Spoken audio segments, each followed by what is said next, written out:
all about what are words worth, all about words, the power of communication.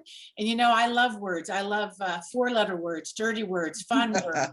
So, and I know the guests here are working with words in all different ways or understand the power of words. So super for us that we have them all in the room today. Yeah, so let's kick it off the first segment, and we're all the way from Oakland, California. Very excited to have Anat Shenker-Osorio, who is a communications expert, researcher, and also advises campaigns because she also does this great podcast called Words to Win By. Now, are you the founder of that podcast, Anat? Yeah, that's my podcast. I figured it. That's what I thought. So great. So I'm so glad you're here. And you have shorts on this morning, I've heard. Yeah, well, I hate to rub it in anybody's face. I'm guessing if you're in Virginia, it's not that much rubbing, but I do live in California, so it's pretty much always nice. Well, we're happy to have you here today. I saw you on Netroots, and I've been listening to you now and listening to the podcast. And I think a lot of people in this room really have to understand the power of words and the power of communication. And this is your definite space that you excel in. And I'm excited to talk to you later. So thank you for being here. Thanks. And then, yeah, we will kick it over then with Krista for the next segment. And she will talk to Paul Seiker. Paul, welcome. You're a candidate for office over in HD 33, which is out west of Loudoun. How are you? I am awesome. And that was a great lead in with the Tom Tom Club. Thank you so much for taking me back in time. Yeah, I know. And we're excited to talk to you because one thing about where you're running is it is all about messaging correctly to your constituents that you want to get your message across to. But we're also very excited that, in the sense that you were a Republican and now have come over to the Democratic side of the party. So we're also interested in that piece of your story today. So we're excited that you've come on, and thank you for being here. Thanks so much for having me. I look forward to talking. Yeah, and the next, we're going to hear from Ramunda Young, owner and co-founder of Mahogany Books. Are you here, Ramunda? Not yet. Uh-oh, okay, well, she's going to be here. She's awesome. We're going to learn about the power of words, the written words, so that will be awesome. And then we will followed by a good new friend that I've made, Dorothy Marie Rice, artist and poet. Hello, Dorothy, all the way from Cumberland. Are you down in Cumberland? No, I'm in Richmond. My heart's in Cumberland, but my body is at home in my office. Well, I really am so excited to share your story of how we met and to bring that story of really environmental justice forward, but also how you express yourself, how you use words. And I'm really excited for our guests to learn about, the power of the word and power of poetry and what it means to you. And also as activists, how we can use those words. So thank you, Dorothy, for being here. All right. So anyways, I'd love to introduce my team in the room, Power Team. It's April 2nd. We've made it. I can't believe we're already in April, but I'd like to introduce the team. Robin Zeff Warner behind the controls, the show wizard. How you doing, Robin? Good. And then we have Stair Calhoun, ambassador of Buzz. How you doing, friend? Are you feeling now like settling into your age now that you had your birthday? Are you doing okay? Okay, just checking up on you. And then, of course, we have Louisa Borowski here. Hi, Louisa, and you had your vaccination. How are you feeling? I did. I am now fully vaccinated. I'm feeling great. So it's very exciting to be back with everyone. I know you were feeling a little down, so we're glad you have you back, and we hope the vaccine made you even smarter. So we'll see. And then, of course, my wonderful friend and co-host of this show, Krista Jones. Hey, Krista. Hello. So I'm good, just trying to always absorb the week's kind of information. So how does the week sit with you? Any news that comes to mind that you want to talk about? Well, there's so much going on. I mean, it's exciting to see us moving forward with the COVID vaccinations. It looks like Americans can travel as long as they're wearing masks. I think they said 2 weeks after we get the vaccine. So I know everyone's really excited about that. But then you have the Derek Chauvin murder trial going on, another shooting in California. So it feels like every time we take a few steps forward, we take a couple back as well. Yeah. Absolutely. Right. Yeah. Thank you. It's so true. It's like moving forward, but I think it's always progressing forward is the place to be in. And this is why I look forward to the show. I also want to celebrate, Beverly Cleary passed away this week, and anybody in this room, just raise your hand if you read any of the Harry Huggins or Ramonda. Ramona Quimby. Yes. Loved her. Yes. Loved her so much. Yeah. So really about the power of words. Here's a lady that, since 1955 had been writing words, and those were great, just great stories. So super. All right. So what I want to say to everybody is, about the show, we always love it if you're a patron. And if you are a patron, you may have a special Zoom behind you today. So in the room, if you look around, you'll see some spring Zooms, some kitty Zooms, some gardening Zooms. Because when you're a patron, you get some little perks to say thank you for supporting our show. And then also subscribe to our YouTube and put a thumbs up on our videos. We always appreciate that. And follow us, of course, on Twitter. Like, why wouldn't you want to? Such great content we have going on out there. So let's get things started. I'd like to pitch it over to Louisa, get our news acres. What the heck is happening out there in political land for our candidates and races?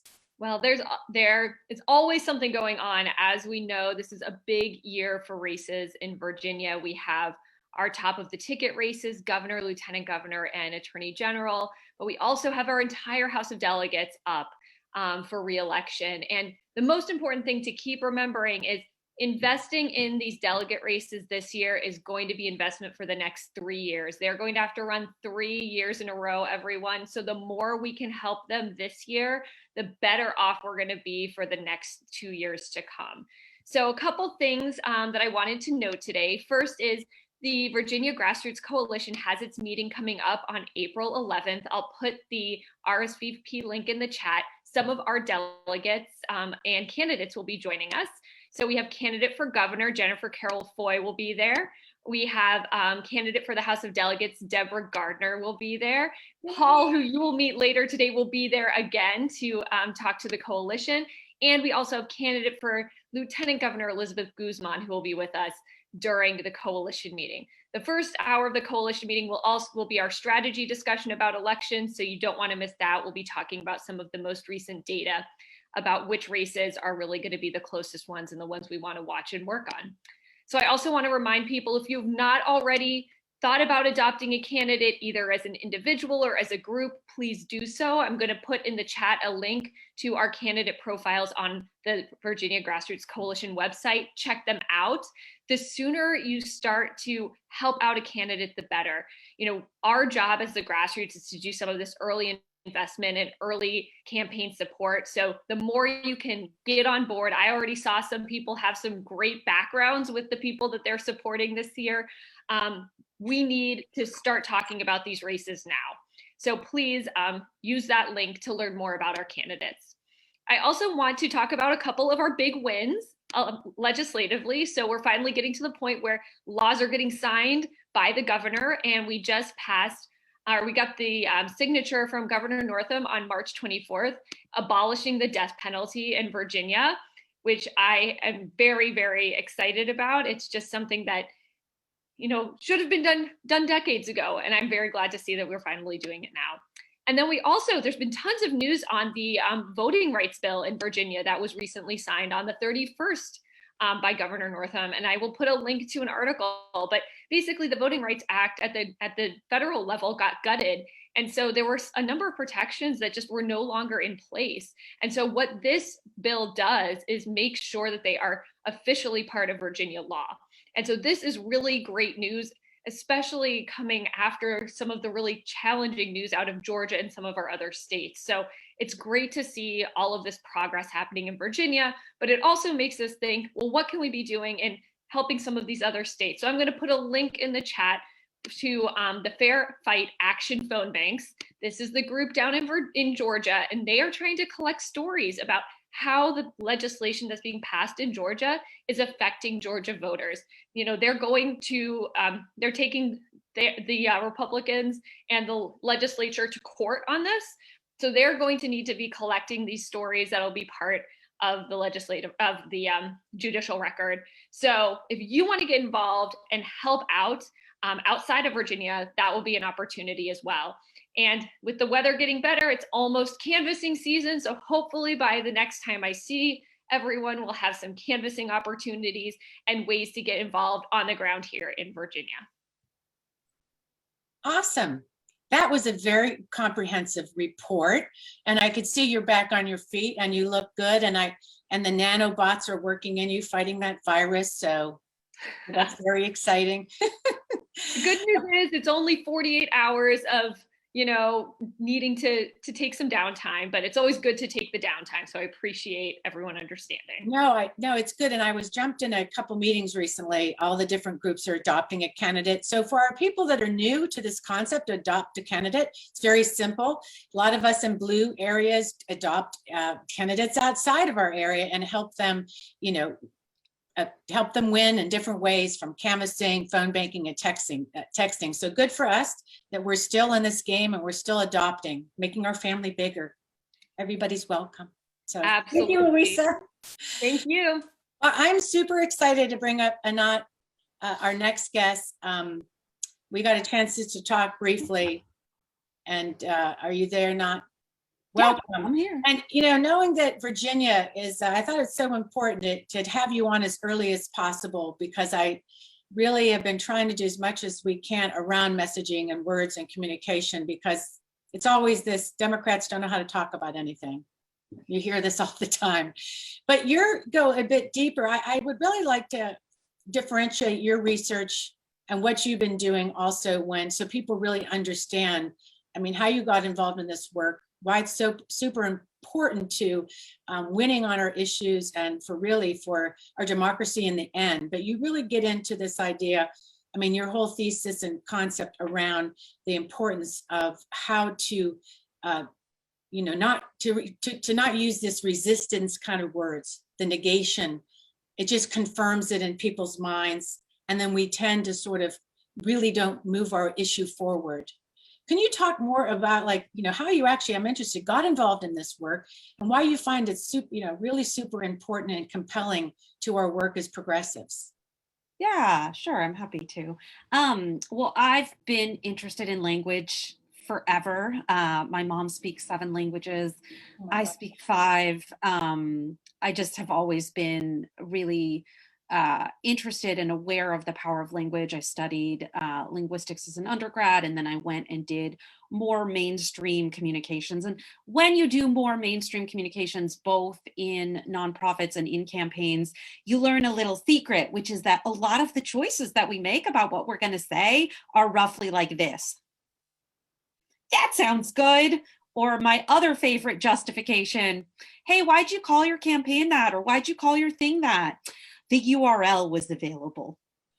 So that, of course, being a genius strategy as a choice, having known that there could be a little bit more to it than that, moved out here with my husband to the Bay Area to pursue graduate work, studied both public policy and deepened my study of cognitive linguistics, which is a branch of linguistics that's really interested in what we call semantics as opposed to syntax, and began doing experimentation around hypotheses that if we said this thing in a certain given way, it would result in people wanting different kinds of policy outcomes in altering their perceptions. And so just to take a super simple example, many, many years ago, myself and a colleague at Oberlin, we did an experiment in which we brought people into a lab. We had a large sample, and for half the sample, we primed them with a standard metaphor for inequality. So the gap between rich and poor is growing. Gap is a common way to talk about inequality. We talk about an achievement gap in education. We talk about a health disparity, which is just sort of the Ivy League word for gap. And the other half of the sample, we told them the economy is increasingly off balance in terms of wealth. But to everyone involved, we presented the exact same facts. This quintile has this much, this quintile has that much, this quintile has that much. And then we asked the respondents Do you think inequality is a problem for the economy overall? The people who had seen the gap sentence, 80% of them said, no, it's not a problem for the whole economy. 20% said yes. The exact reverse proportion was true among our off balance people. 80% said it was problematic for the whole economy. 20% said it wasn't. So a word like gap, and I could pick on words all day long, and the underlying metaphor behind them is what I like to call all what and no why. It tells you that group A is different than group B, right? Group A has high school attainment, group B has low, group A has excellent mortality and morbidity, group B has low, group A has lots of money, group B has no money.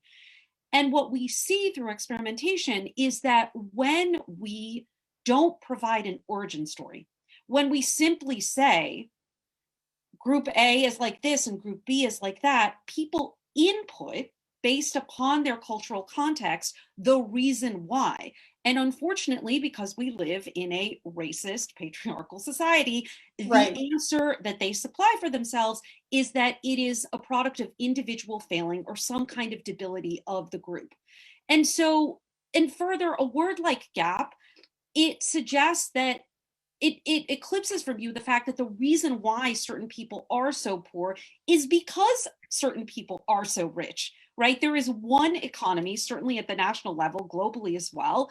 And if we keep saying there's a gap, it's sort of like, well, sucks to be you on Poor Island, but I'm over here. And that's why, that's just one example, but I could go on and on. It's different if we call something a company than a corporation. It's different if we ask people to join in union versus a union. That seems like a tiny little typo. It actually makes a meaningful difference. It matters whether we say asylum seeker or people seeking asylum. People first language matters for a reason.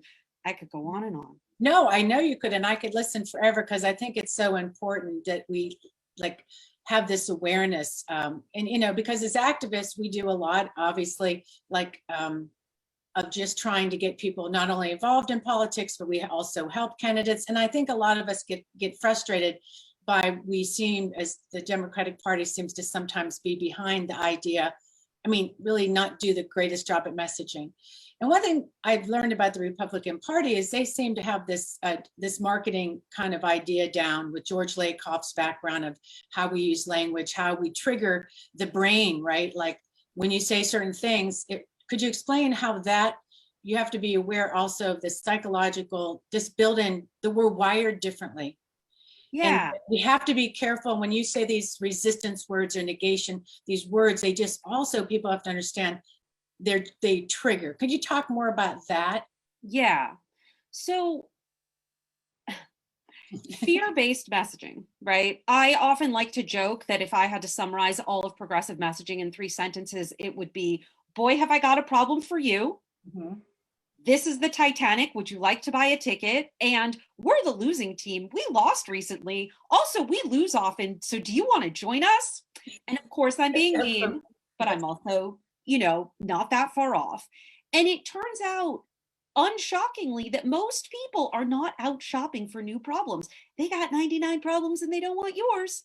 Right. And so when we present our idea as an endless struggle, as a fight, as an impossibility, that is attractive to activists. That's probably attractive to everybody on this call. And so you're wondering, how the heck could it be true?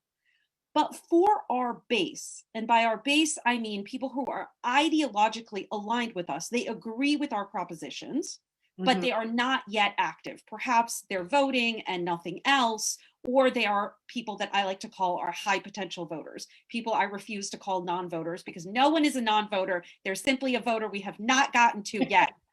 Very positive. So our high potential voters who are not even voting yet, what we see through experimentation, that messaging that is problem-based, fear-based, or what I sometimes like to call harms and horrors, is not mobilizing to them, right? They're trying to make it through their day, oftentimes stretched beyond any kind of capacity, precisely because of the right-wing project of handing all the wealth to an increasingly smaller group of people and making it harder and harder to make ends meet for the rest of us. People are just trying to get by, right? Right. And so what we need to present to them is an opportunity to create something good, not merely ameliorate something harmful. Now, when I present this, or when I make the frequent joke, if the left had written the story of David, it would have been a biography of Goliath, because we love to talk about our opposition more than we love anything else. They Right. say, but what about the right? They use fear-based messaging. They use harms and horrors. And that's true. And here's why that works for them and doesn't work for us. The job of the right is to whip up their base, to Right. get them hot and bothered and sustain their ire toward the destruction of things. Right. So they need to get their base lathered, frothed up, wanting to repeat, because repetition is the name of the game, Exactly. in order to persuade the middle. We need to get our base, the non-activated people, right? Not just our activists. There's not enough of you as talented and brilliant Right. and dedicated as you are. We need more. Right. We need to get those folks to be excited, enthused, motivated, and repeating in order to persuade the middle. And I'm happy to talk about the middle, but right now I'm talking about those two bases. Psychologically, those two groups of people are different groups of people. Mm-hmm. What tugs on, what activates the right-wing base in order to decimate things is different than what activates people who are fundamentally progressive. And what we see through fear and anger are absolutely instantaneously motivating. They burn hot, but they burn short, because they are by definition reactive emotions. And what we saw, just to take one for instance in the cycle, is that when we would do field experiments in peer-to-peer texting, Right. and so we weren't just measuring self-reporting, we were actually measuring who was registering to vote, not who was saying they would register, who actually did it. When we were sending giant 10,000 person large-scale field experiments to African-American voters who had never voted before, right? We're trying to get them registered for the first time. A message that would say, they're trying to silence our voices, they're trying to shut us up, they're trying to shut us down, compared to, we're turning out in record numbers. We are standing with and for each other through this pandemic. We are standing with and for each other for racial justice and demanding we defend Black lives. And if they think they're going to stop us at the ballot box, they got another thing coming. We're just starting to claim our power. You ain't seen nothing yet. Those both indicate that the opposition is trying to do something, but the latter positions the recipient as an agent. It says, here's what you're doing. You're the protagonist of this story, as opposed to you're the victim of this story. And what we found is that the latter was far more effective to a large degree to getting to people to actually register. And we see that over and over again. You have to position your audience as the hero of the story in order to give them the agency to feel like, of course I'm going to do this. Because our problem is not that people don't think our ideas are right, it's that they don't think our ideas are possible. Right. Our opposition isn't the opposition, it's cynicism. And that's what we have to overcome. No, you're right. And, you know, it makes me think about just so much of these, so many years. And I think a lot of us just, you feel like you've just been embattled with the kind of thing that comes out of the media. And it almost feels like emotional abuse sometimes in this space with all the words. So I like how you want to position people in the storyteller and take on that positive view of things. And I think that's the shift. When I heard you speak about that, you know, that there was a reason for resistance, and now there's a reason to actually be the ones who tell our story. And that really moves people. And even today, we'll be talking about that in so many different ways that we can tell our story, because it does give us that agency that we need if we really are. What is the whole point of this, right? The whole point is we want things to change for the better. And sometimes that gets lost. You know what I mean? Like, what are we doing? It's like, what are we doing this for again? You know, so your words to win by. And that really, I think that what we went ahead and sent out the Greater Than Fear video to our follow-up email. And I don't know how many people may have listened to it in there, but if you have a minute or two, if anybody wants to, we can play a little game with our guest, about if you have an issue or a message, or you have something like a story that you're having trouble telling and you want to see if you can, what did you call that game again? I don't want stump the chump. Yep. Yeah. Of volunteering to humiliate myself. How's that for Yeah, Friday? volunteering. Yeah, if there's Yeah. anybody. Yeah. So tell us again how it works. Like Yeah. So I don't know how you have guests interact, if you have them do it in the chat or verbally. we can do. But basically, you just put in an issue like, how would you message lowering college, making college free for all? Or how would you message my city wants to pass a XYZ? How would you message that? Yeah, I'm looking to see, does anybody, oh, Christo, help me out here. Anybody have an issue or that they want to? So far, how would you message stopping gun violence? Stopping gun violence or actually passing laws? Oh, see that. So Stopping. I'm gonna pretend it means actually passing laws, because I think that's a giant question, why we have so much gun violence in our culture beyond just that we have so many guns. So I'm going to focus on the part that is public policy. Okay. So again, this is off the cuff, right? I didn't know. Everybody vouched for me. Didn't know that was going to be it. So making this up on the spot. I would say no matter what we look like, what our background or what zip code we live in, all of us want to make it through our day and get home to our loved ones safe and protected. But today, a handful of politicians have allowed gun corporations to imperil our lives and endanger our families. They buy and sell access in order to have the ability to sell weapons of war to average people on our streets. Having too many Americans killed by guns is a choice we don't need to be making. We can pass common sense solutions that have worked worldwide and were in place previously, like the assault weapons ban, to make this a country where every single one of us can get home safe. Something like that. Yeah, it's great. I mean, really, you just took that and you went away from the word stopping. And those words, what do you call them? Negating words, the stopping or banning, or all these words we tend to lead with, fight, right? And you just took it and you told the story. And I just, that was just perfect. And it's the chat is definitely filling up. People loved it. And there's also, was there anything else in there? I know that we're kind of getting to the hour, so we better just. I think there was a right to work one. Yeah, the right to work one is also good, because the word right to work, first of all, is a misnomer. But yeah, take that one on. Yeah, I would say in America, we value our freedom, and CEOs are free to negotiate their wages and bonuses as they see fit. Working people just want the very same freedom to come together and negotiate in union a fair return on our work. Freedom means more than just being able to care for your family. It means being able to run out to a parent-teacher conference or help your partner nursing an injury. But today, corporations are chipping away at the freedoms that people in union have won for all of us.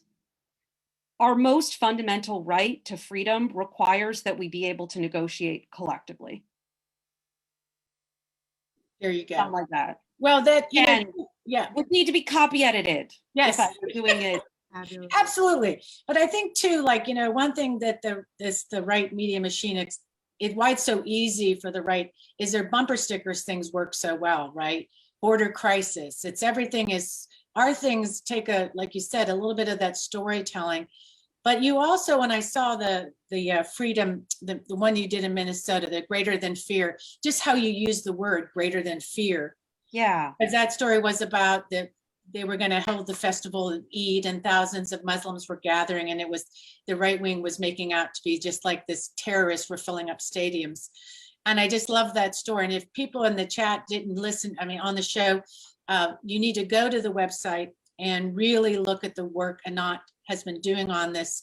It's brilliant, and it really will help us in Virginia. We have so many candidates that need this kind of constructive help before they even, like when they're sitting around thinking about their messages.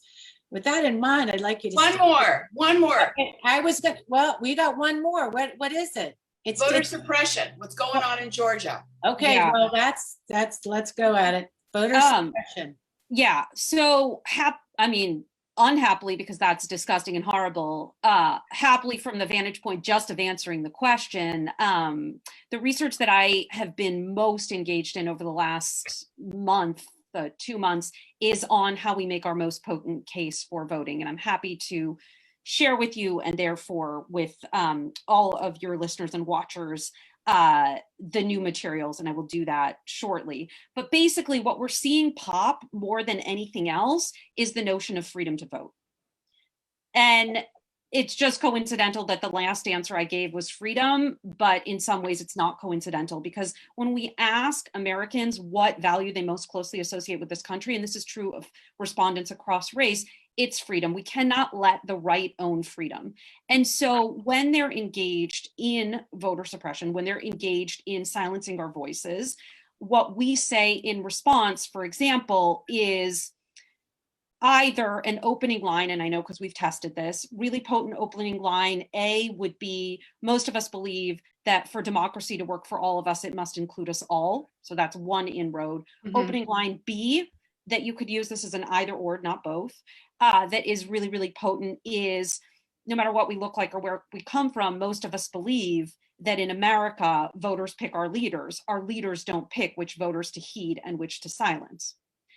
So you always name the shared value first, then you name the problem second. But today, a handful of lawmakers in states like Georgia, Arizona, Texas, and Michigan want to hold on to power that they do not deserve by creating new barriers to silence Black, young, and new Americans. Right.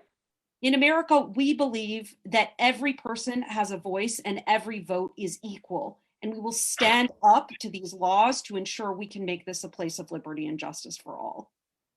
Well, what I've noticed too, and is around this research, when they presented this, it was on slate.com or Crooked Media, they were talking about the research into this and the language around the Voting Rights Act, or the HR1 People's Act, that Republicans, if you use the language the right way, we're total agreement with the People's Act. In fact, we see now that what's happened is the Republicans are worried that it's actually not just a democratic idea. This is, Republicans are really like what's in this bill if it's presented in the right way, correct? For the people in the Voting Rights Advancement Act, they're wildly popular. Wildly popular. You know, if I had one thing to say to everybody, it would be, I just wish that we were sitting around crowing about how badass and how popular our ideas are, as much as the right wing fears that they are. There was a whole tape leaked from a Koch brothers gathering of their consultant flipping out about how popular this thing is.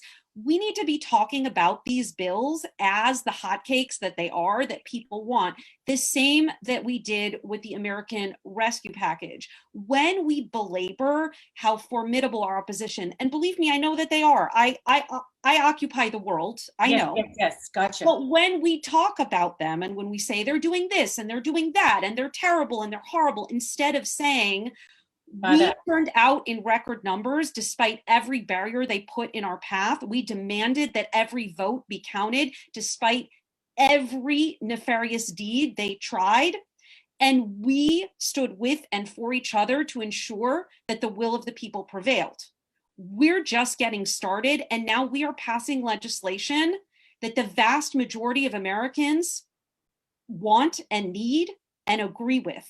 Yes. We have to talk about ourselves as the winning team, because we are. If you want more people to come to your cause, be attractive.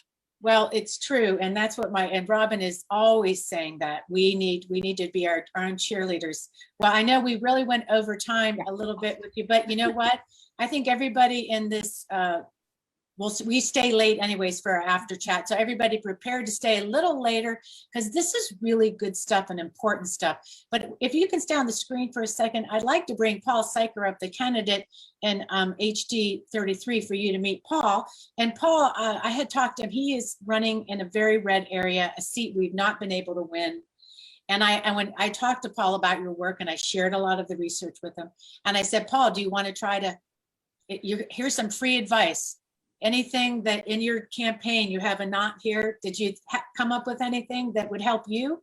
Well, I think that a couple of things. I've been sitting here taking down notes, and I actually did visit your website and was reading some of your materials, and I completely agree. It's all about stating a shared value first. Absolutely. And, within my professional background, I do a lot of stuff in the realm of talent acquisition and recruitment. And one of the things that I'm always talking with client companies about is their employment brand. It's no different. We have to have a brand identity that resonates with a broad cross-section of people. And so I think that you are absolutely spot on with everything that you've said. And I think as I've been sitting here writing down different concepts that we're utilizing and putting out there, it really dovetails nicely into the strategy that you've outlined. So thank you so much. Thank you for running. I think every single person running for office, I mean, thank you. I don't know what else to say. Well, Paul, It's a very hard thing to do. It's unbelievably grueling and trying. I work with candidates all over the world, and I'm so grateful to good people running. well, Anat, what I think is so interesting about Paul, and we talked a lot about you yesterday, Paul. One, yes, we're so glad you're standing up and running, but your story is so compelling. And Krista Jones is gonna, if we can bring Krista on, she's the other MC to get more into your story. But Anat, just so you know, he he just switched parties in January. I'm a convert. He's a convert, and he wants welcome, right? This is what we're saying, because I think this is where the messaging gets interesting, because when we talk about, Paul, how you're going to, all candidates, from Katie Sponsler, who I see is in the chat, she's a candidate running, Deborah Gardner's here, you have to message for your constituents, but the brand of the Democrats, we have to, in rural areas, we're just not doing the job. We need to almost push the restart button out there. I'll let you guys, I'm going to let Krista take over. And Anat, thank you. If you want to stick around, if you have time to stay to the after chat, please stick around. But I know you have a ton of stuff to do. So thank you, Anat, so much for your wisdom. Thank you so much for having me. Have a wonderful weekend, everybody. Yep. Put some cool stuff in the chat or links if you have them, Anat. Thank you. Absolutely. Thank you, Anat. That was just so valuable and so important. And Paul, I'm excited to talk to you today. So I know the question everyone is asking, why did you switch parties, especially now? Yeah, so, it's really a pretty straightforward story, but it goes back years. So, I tell people I grew up in Pittsburgh. My parents, my dad was a doctor. My mom was a critical care nurse. They came from very different religious traditions. So the ideas of tolerance and inclusion were absolutely grounded in us as children. And in fact, growing up, my dad ran a residency program. We always had a foreign resident at our Thanksgiving table. And we did that because my parents just thought it was the most American thing in the world to give people insight on our experience and our traditions. And so really over time, I think what was imparted to me was the importance of being a pragmatic centrist. And that's a label that I reference a lot when communicating with people, because again, to Anat's point, how do you argue with pragmatic centrism? It's basically the idea of being thoughtful and inclusive and tolerant and trying to do the right thing. The other thing that has always been important to me, and is certainly a facet of my career, is that I've always been results oriented. And, I've been a small business owner my whole life. And so for the last 34 years, I've had to go out and win business and then deliver. And, the real measuring stick is whether you're able to get repeat business, because that would suggest that you've done something good and something in the right way that people value. Anyway, fast forward to the early 2000s, I hadn't been especially involved, but sort of identified with the Republican Party, or at least what I thought it stood for. And there were some people that in my local area here in Loudoun County said, hey, we're trying to get some more moderate voices engaged in the party, and we'd love for you to consider joining. And I did. And I'll be honest with you and tell you that even after the first few meetings, I discovered that I was walking away with a pounding headache each time, because these were not my parents' Republican Party. And ultimately, the short story is I sort of stepped away from that. But, you know, fast forward to the events of May 2020, the murder of George Floyd. Ultimately, a couple of weeks later, watched this incredible interview with Sherilyn Ifill, who is the CEO of the NAACP Legal Defense Fund, with Bill Whitaker on 60 Minutes. His final question, it still sticks with me. He simply said, how do we as Americans get beyond this place that we're at, where we seem to be stuck? And her response was simple, it was eloquent. She said, we just need more good people to get involved. And that stuck with me. And then as you cycle into the fall of 2020 and the insanity around the presidential election and the aftermath, you know, any thinking person had to start asking themselves, what are we witnessing here? And our democracy, I mean, really, I don't think we quite know how close we came to seeing it seriously threatened. And so in the aftermath of that, as I looked close in my own district and realized that, you know, Dave LaRock advocated for the certified Virginia outcome, election outcome to be set aside, then subsequently hosted a Stop the Steal rally featuring the founder of the Oath Keepers, Stuart Rhodes. And then, oh, by the way, promoted and attended the rally turned insurrection. And then in the aftermath of that, why not do something really crazy and argue against the efficacy of COVID-19 vaccines? All of which basically said, I have to do this. I have to. I have the time. I've got the opportunity. I've got the financial independence. It's time to do something for my community. And so there was never a question in my mind what party was going to enable me to do that. And that's how I became a Democrat. Absolutely. And even in the chat, you know, people are showing how they can feel a connection to you through different parts of your story, through where you're from, through your mother's occupation. So that's really powerful. So just as a last question, if elected, how would you handle taking positions as a Democrat that might not be well received in your district? Yeah, so I think that, you know, one of the things that I've said for a long time is that we have to find a way to stop talking at each other. We have to find a way to start talking to each other. And that has been a theme throughout the campaign. It will continue to be a theme, that we're trying to build a coalition, and that I want to be a delegate that represents everybody, even people that I may not agree with on certain issues. And so what I'm saying is I will always lend you an open ear and an open mind, and we can have a discussion. We may not agree on everything, but at least I'm going to treat you with respect and integrity and let you know that I listen to you. And if I've decided to go in a different direction, it's because in my heart of hearts, that's who I am. And that's what I believe. And I think that if people feel as though they've at least been listened to and been respected in the process, I think that's how we all get to a better place, where we can agree to disagree, and where we're dealing with ideas as opposed to victim or demonizing the other person and assigning a label to them. And I think we've gotten into an environment where there's just too much of that. Absolutely. Well, thank you so much, Paul, for sharing with us today. How can someone get more involved with your campaign? Yeah, absolutely. The website is paulseiker.com. Would love anyone and everyone who feels a sense of connection. I think we're trying to do a big thing out here in Western Loudoun by making it, well, Western Loudoun, Clark, and Frederick, by making the area more moderate and more interested in the wants, needs, and objectives of all of our constituents. Absolutely. Well, thank you so much for joining us. Thanks, Krista. I appreciate it. So now we're going to bring up Ramunda Young, someone I have known for several years, my sorority sister. How are you doing today, Ramunda? Fantastic. It's Friday. It's sunny. I'm doing well.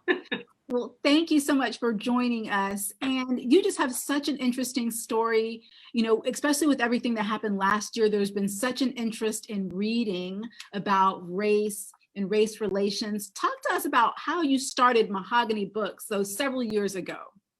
Absolutely. So my husband and I created Mahogany Books as an online bookstore actually 14 years ago. So it was in the middle of another dip in the economy in 2007.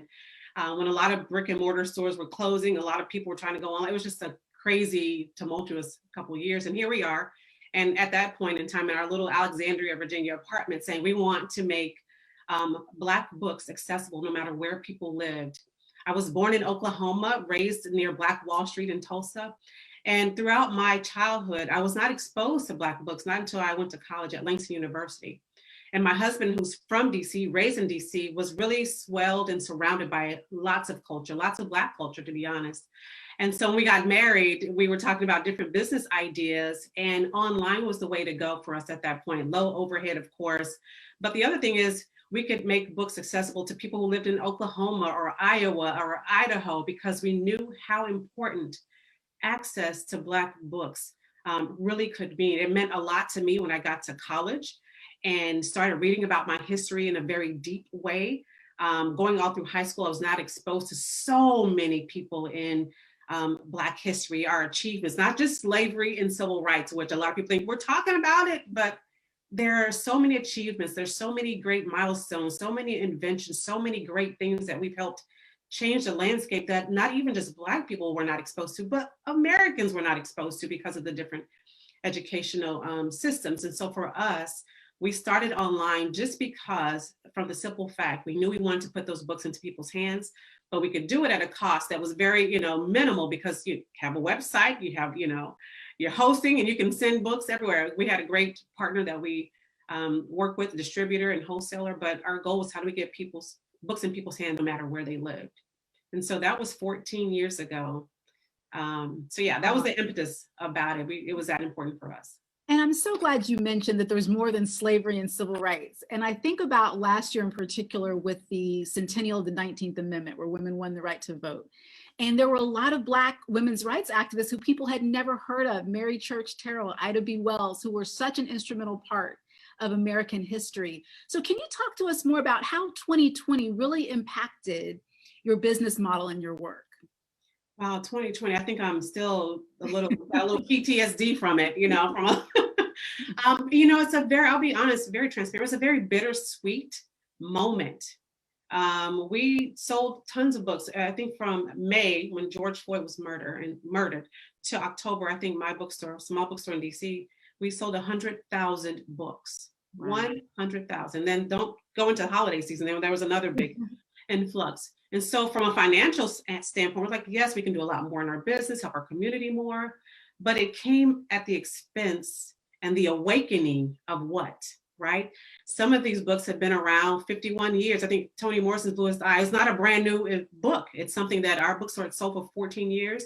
It's it's books that a lot of people sold for many, many years. But then there was this awakening, like, oh, this is literature that's important now because of this awakening, or the transformation that a lot of people experienced in watching the murder of George Floyd and watching the Breonna Taylor. There was this, how do I help? What do I do? How do I educate myself?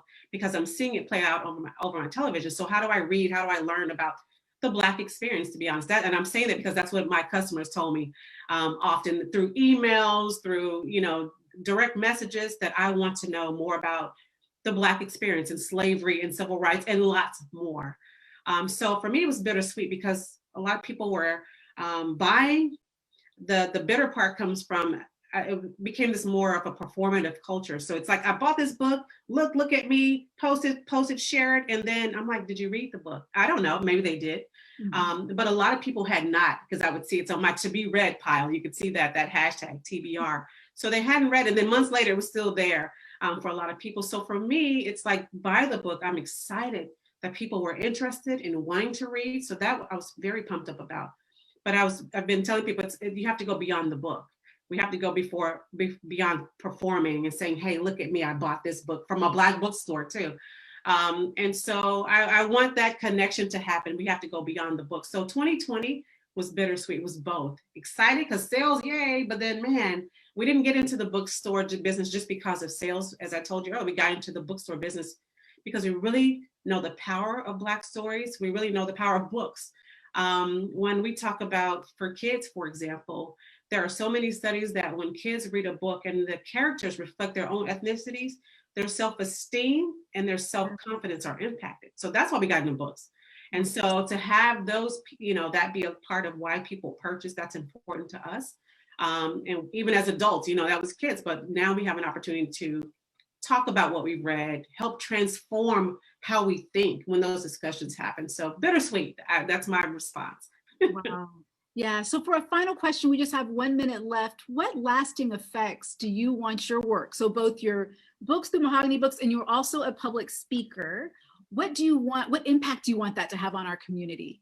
Wow. I want people to be connected to our stories. I want people to have empathy. When you can connect with a whole different culture, whole different background, it informs how you connect with me when you see me. When you see a little Black kid in the store, you may think some things differently because of what you've read, of what you learned about his experience, or growing up in poverty or growing up in wealth.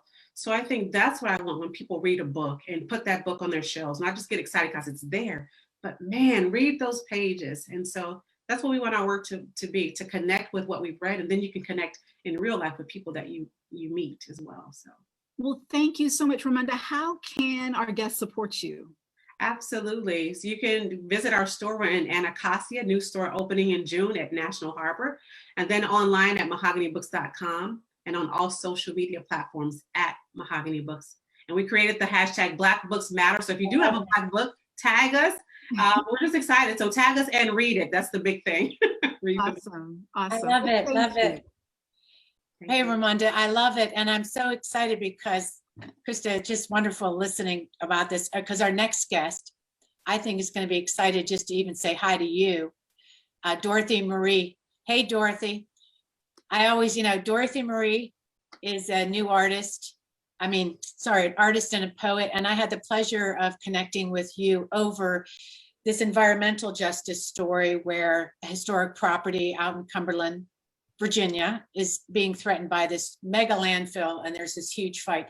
Can you tell us a little bit about that story? And I'm sure you're just taking in this power lunch, and I know it's probably all the words you're thinking about this. I know you a little bit now, as an educator yourself, retired teacher.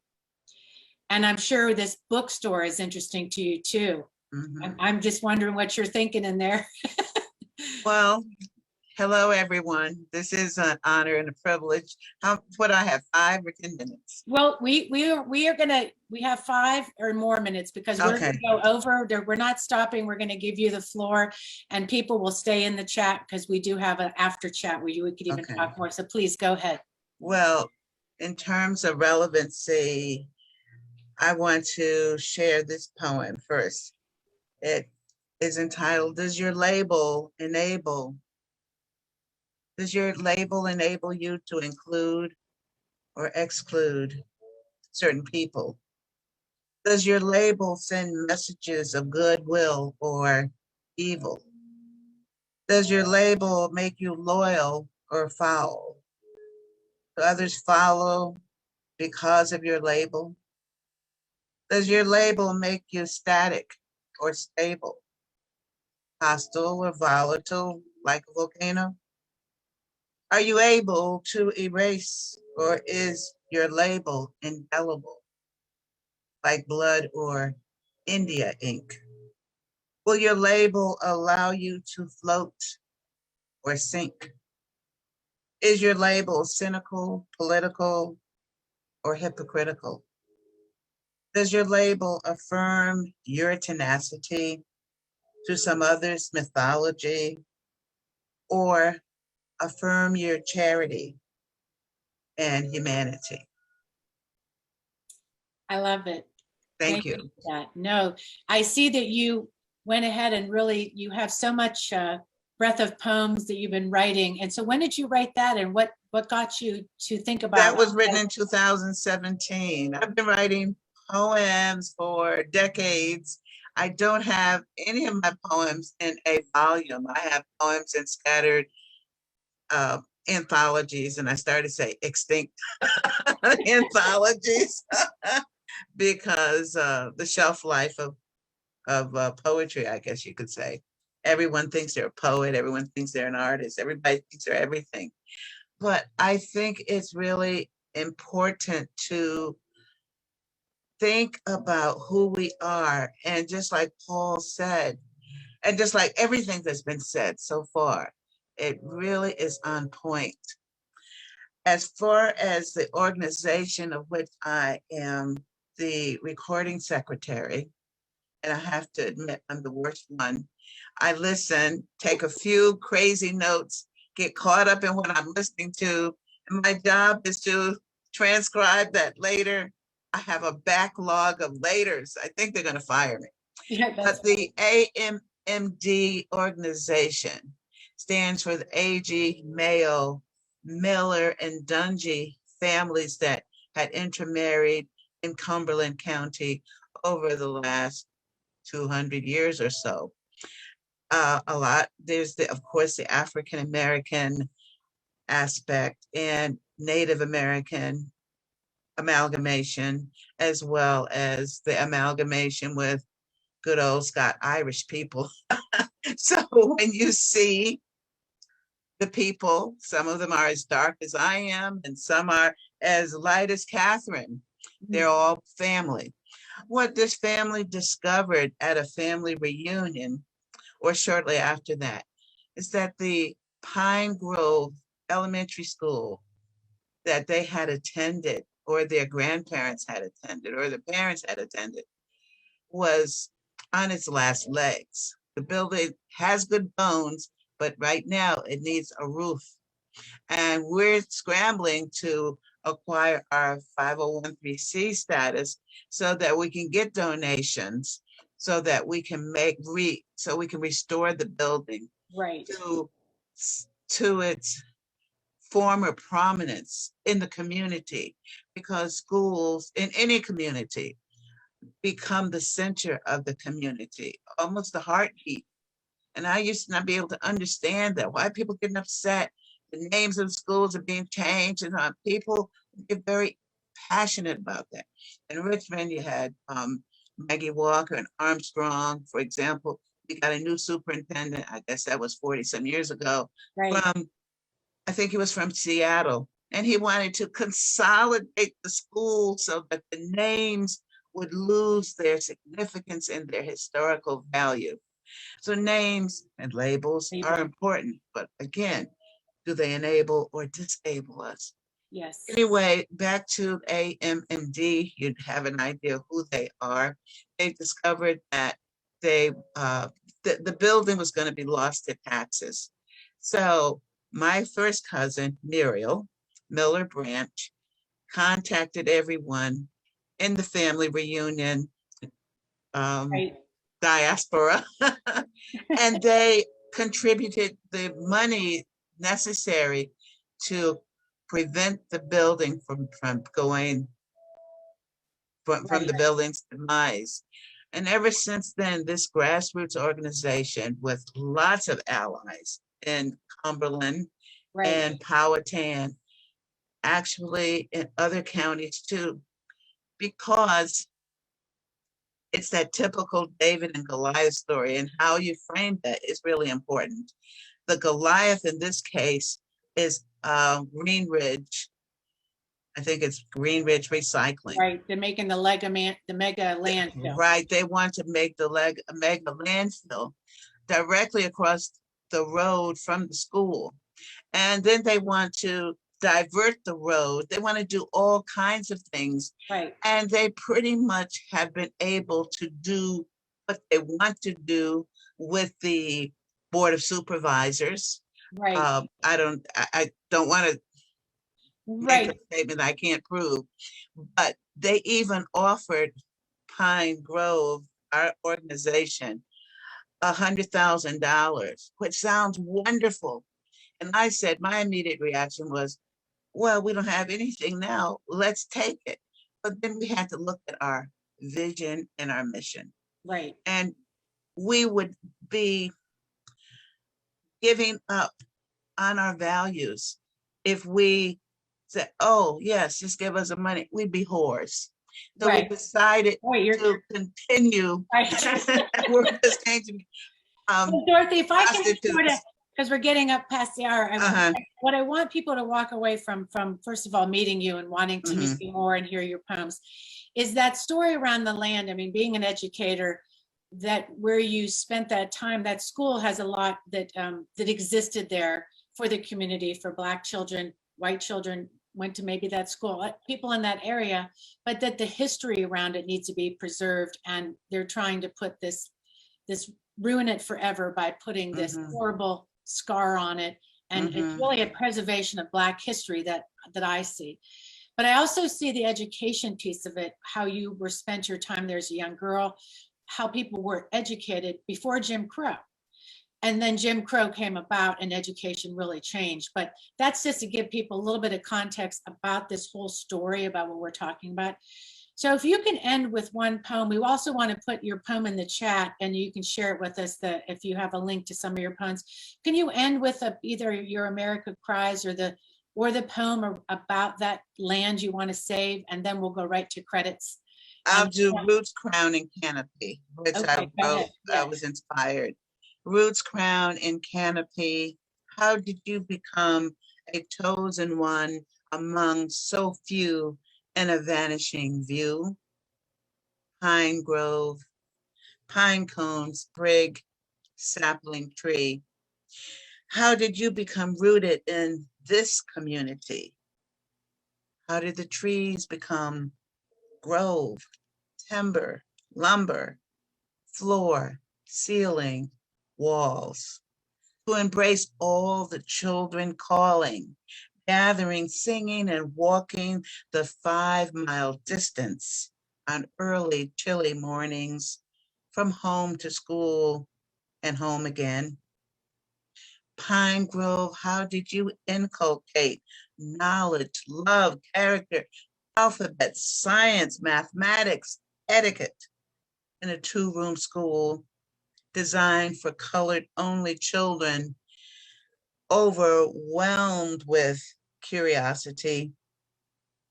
Despite Jim Crow laws and tyranny, you nurtured dreams, instilled faith, grew generations of children, citizens whose deeds became true to their God-given talents and rights. The crown is all the tree that you can see above the ground. So as you still stand, pine tall, strong, proud, you have become the embodiment, a beacon under this canopy, a legacy, Pine Grove, for the world to see. Nice. Thank you so much, Dorothy. Thank you for being here. I love your poems, and it's been such a pleasure just to make our acquaintance. I hope that we'll start a great friendship together. Thank you. I appreciate it. I love it. And so thank everybody for being on the show today. We've had a great program all about words, the power of words. And I love ending with Dorothy's poetry, but the start of it with Anat from Words to Win By, and you can find her website. And she also has an interesting book about it that you definitely, if you need to read. So please, in the chat, there's links to her website. You can find all that information. And then Paul Syker from being here all the way from Loudon. We're going to be helping with being in touch with Paul, learning about his race, and hopefully wish him real well. And hopefully maybe you'll adopt Paul's candidate as a candidate. And also we have Ramunda from Mahogany Books. It was awesome, pleasure to have you here today. So am I missing, and of course, Dorothy, am I missing anybody, or my team? No, we're gonna end with. Oh, one, yes, I forgot. Thank you, Robin. If you got your vaccine, raise your hand in the chat. And if you've been vaccinated, we have it started to help the White House get the word out about the vaccine. So we end today, we'll end with the video about the vaccine. But if you've got vaccinated, wave and put it in the chat. Where'd you get vaccinated? When did you get vaccinated? And what are you doing to help others get vaccinated? So thank you for being here and ending on the Friday. Have a great holiday weekend if you celebrate, and we'll see you next Friday. Make sure you sign up to be a patron. Why not support us? Thank you very much. Follow us on Twitter, and we'll see you. Oh, stay for the after chat too. What am I talking about? Let's roll it. I will stand for you. Would you stand for me?